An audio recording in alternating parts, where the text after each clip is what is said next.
welcome back to the Week 17 edition of the Coach and Crew Show, covering the Burgundy and Gold, what was formerly known as the Redskin Report.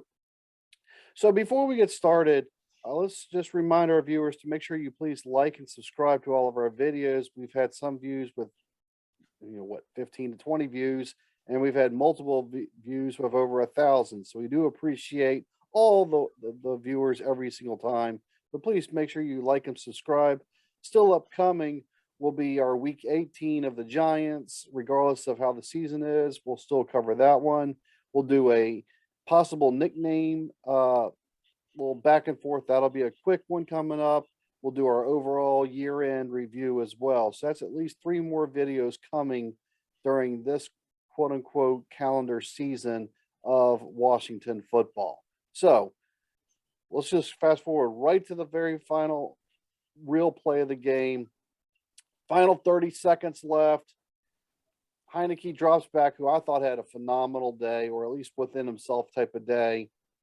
And how was there not called tripping on the play? Eagles free safety. Yes, he did make the catch in the end zone for the interception. Game over. But I know it's a tale of two halves, but that was the play that sealed the fate.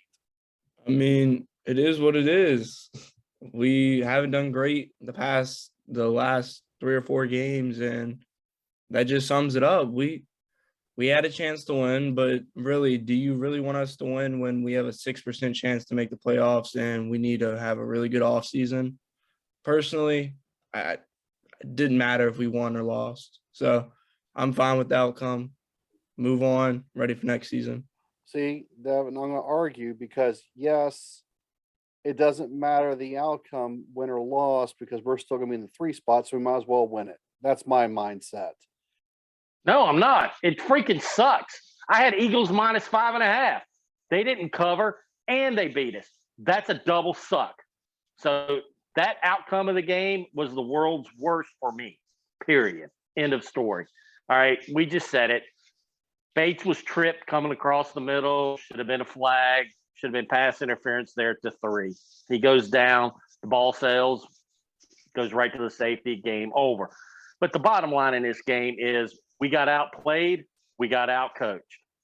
The better team won. I can't debate that at all. Eagles were better. They didn't take us seriously all game long. They punt twice, once.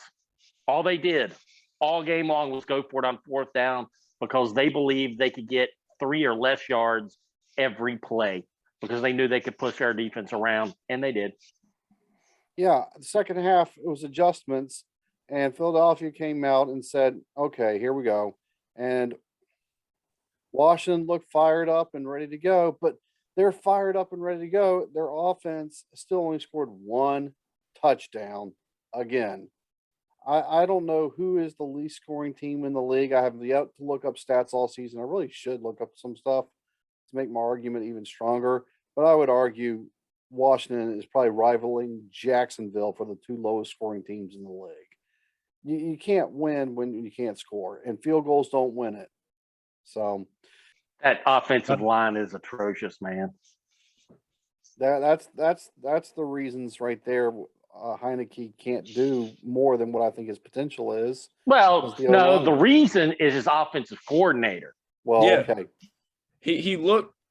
Offense coordinator Scott Turner called good plays first drive. After that, you saw maybe 1 or 2 sprinkled in there. Besides that, he looked like one of the worst offense coordinators out there. Yep. I mean, all through the game, I said, you got a 4th down play, far hash, 4th and 6. He throws a 5-yard out to the far hash. Heinicke doesn't have the arm strength to make that throw, period. End of story. Why are you calling that stupid play? And you throw that to the near hash. And you don't throw a 5-yard out you need 6. All right. I mean, bad play all the way around. We had 0% chance on that play of getting the first down on that 4th and 6. And 0. Also, why are you calling 5 or 6 screenplays a game when one doesn't even? 2 of them, we call 2 of them. They get maybe 1 or 2 yards. After that, you fall in love with them. You just keep calling them. There was no reason to call a screenplay. They weren't coming at us that much. Well, I think we've been talking about. No, because they knew they could beat us, They didn't even blitz hardly at all. I mean, they did a couple times, but most of the time they They laid don't back need in to. zone, rush 4. That's what And they you- did. We've also been talking all season of just the 2 coaching changes we'd love to see happen at extreme minimum. So this continues that that argument and strengthens that argument. It's just, I mean, this is a 6-9 team going to be, or a 6-10 team about to go either 7-10 with the Giants or 6-11 with the Giants. That one might honestly be a 9-7 final. And it's been a long season. Another tough L. Hey, give props to Sly, the kicker. Oh, yeah.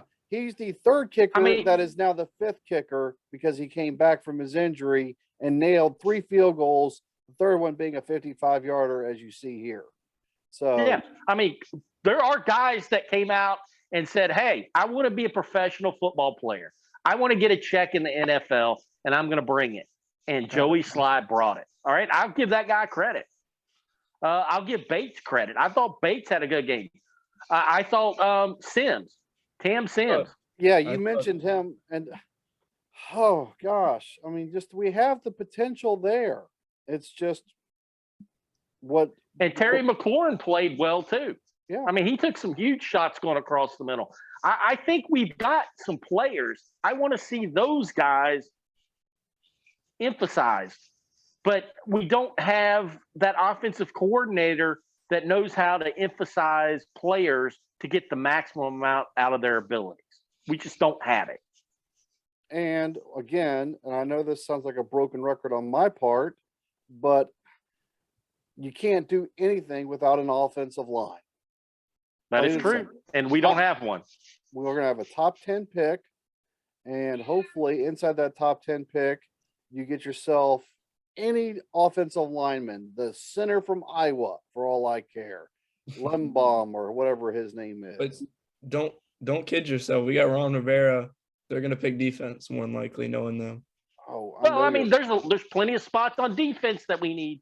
Just don't draft anybody from Utah or Ohio State on defense. yeah, well, Ron, I know you're not watching, but this has become an offensive league for the past, I don't know, decade. So make sure you remember what the offense looks like because it needs it. Final thoughts, Devin? Personally, I'm ready for this offseason to start and us to make big moves, but we shall see. Phil, close us out. I believe and believe. All right. The offseason starts and it's nothing but possibilities for this team. Maybe something will happen that we can get a new personnel department that will actually bring in NFL players. Maybe somebody will wake up and say, "Hey, I need a new offensive coordinator and defensive coordinator." We can always believe and hope that there will be some great changes coming forth in the new season. With that, don't forget to please like and subscribe to our videos and, comment away, share it away, and so forth. Visit our website, coachandcrewshow.com. Phil, Devin, and myself will be back one more week for the Giants game. And like I mentioned, we'll do a nickname foreshadowing and we'll do a 2021 end of year recap as well.